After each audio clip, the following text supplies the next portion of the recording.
Hello, my dear friends. This is Rabbi Aharon Dobinsky coming to you today from the holy city of Yerushalayim, Jerusalem, Israel. We start a brand new year with a brand new portion in Torah right from the very beginning, Breishis, in the beginning. Breishis, in the beginning. Since we make a habit of learning Torah and analyzing Torah and trying to decide what's important, what do we need to build on, what can we learn from this, let's start right at the beginning, Breishis. It says in Breishis that Hashem created the universe basically in 6 days, and on the seventh day he ceased from work and he rested. Now that's an interesting story, and we repeat it year after year after year after year, but let's ask a question about this. Just one simple question. Anyone, the creator of the universe specifically, who would create a universe, could he not have all done it in the snap of a finger, in a blink of an eye? Why did he take 7 days? Why 7 days? So we could have 7 days in our week, and then the last day is a day of rest. These are all valid answers to the question, but let's get a little bit deeper into this. Why did it not just come as a blink of an eye, a snap of the fingers? Why did Hashem not just say, okay, I know what I want here, and voila, it's done? Because he's a father, as I've told you many times before. And as a father, he wants to teach his children lessons. This is the very first lesson. What is the lesson he's trying to teach us here? Well, we can guess at it. We really don't know for sure. The intentions of the Almighty are not necessarily things that are in our knowledge base, but we can come up with some pretty good ideas. For example, he's trying to teach us that things are a process in life. Things aren't a snap of the fingers, a blink of an eye, a word that is expressed one way or another. Everything is a process. If you were a track person and you were going to run the high hurdles, you probably wouldn't start out by jumping the first high hurdles and going through the next one and the next one. If you did, you'd probably fall down a lot in the very beginning because you're not used to it. So you'd start with running the track. Then you take lower hurdles, then you increase the height, and increase the height, and increase the height. It's a process to get to the point where you can actually do the high hurdles.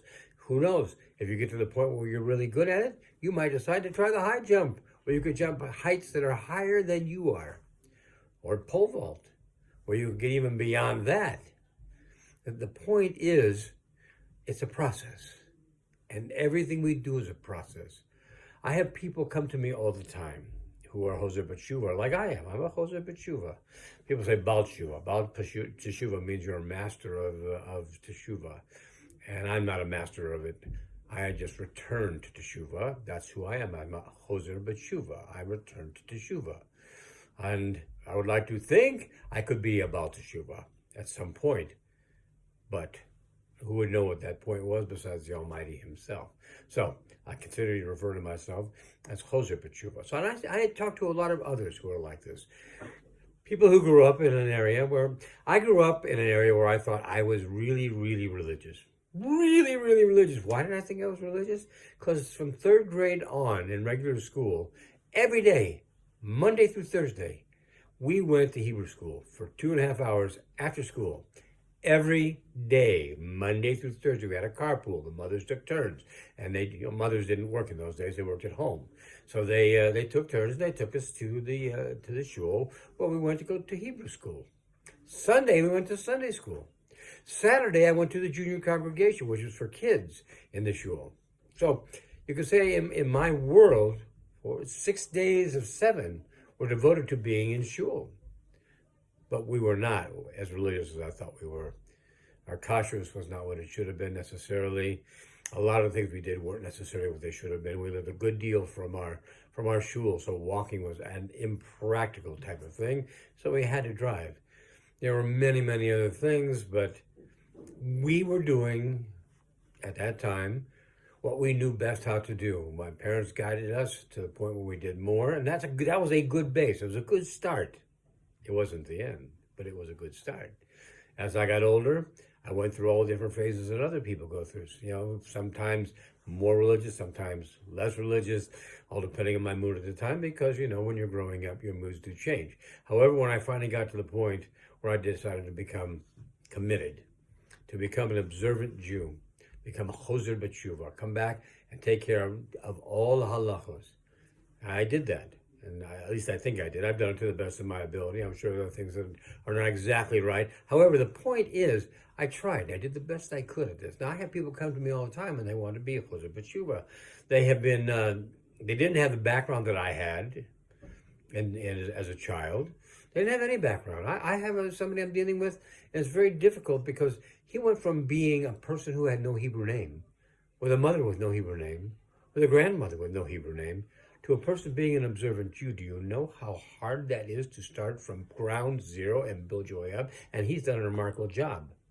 I must tell you, for everyone like him, there's a dozen, 100, 1,000, I don't know how many, who start the trek like that, but who find it to be too cumbersome. They cannot keep it up. It's way, way too much, which is why when people convert, it's not a 6-month process. It's a 5-year process.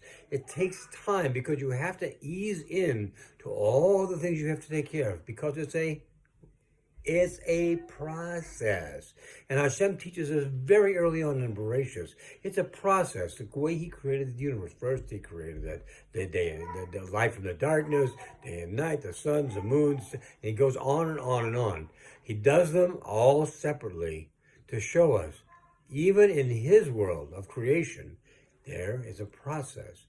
And at the end of that process is Shabbat, where you may rest from the process.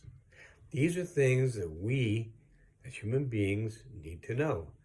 What better way to learn them than from our Father in heaven? He teaches us this in the very, very first book of Torah. He teaches us when you're going to do something, it's a process. Make it into individual tasks and take it forward from there. And that's what we have to learn how to do, not just in our religion, but in everything in our lives. As you build a business, sometimes people come to me and say, I got this great idea for a business yesterday, and I'm going to start doing this in 2 months. No, you're missing the point. You got the idea to do this business yesterday.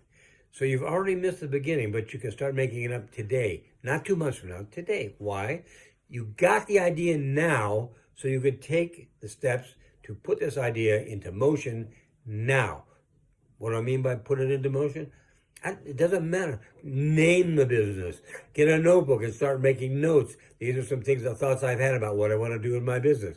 Do something. Do anything. Okay, you don't need to open a store today. You don't need to open your business today. But you need to do something on it. It's a process, and the process begins at the time you get the idea. This happens in every phase of our lives. A spark, an idea in our head. My Rebbe would ask me all the time, how do you sit there and talk to people for minutes on end without any notes? Because I know what I want to say. How do I know what I want to say?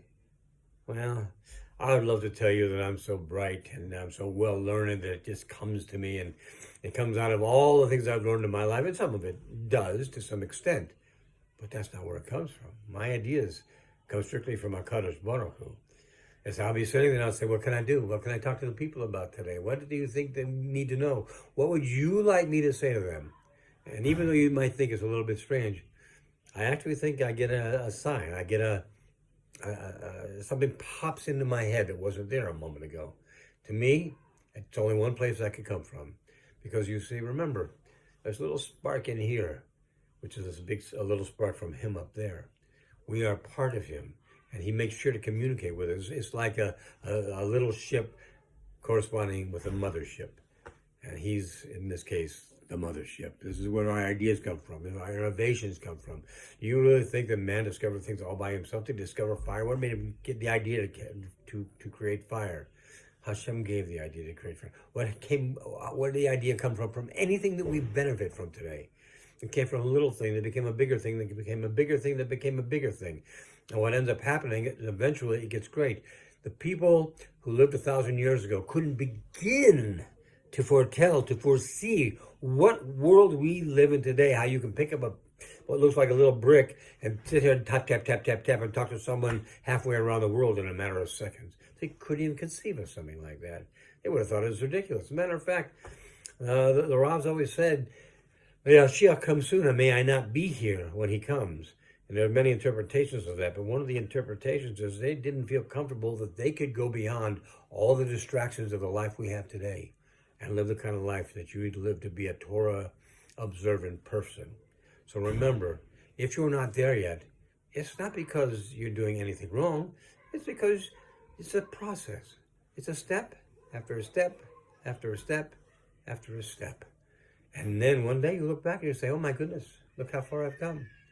And when you get there, what you're going to find out, and I don't mean to disturb you with, but the fact is, you're going to find out as far as you've come, you've got far much further to go, which is not a bad thing. The process is a great thing. The learning is wonderful that you bring into your life that you can share with others.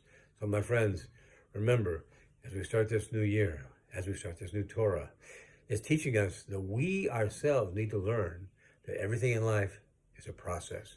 And we must follow this process to get all the things that are worthwhile for us in our lives. Be well, my friends. God bless. All the best.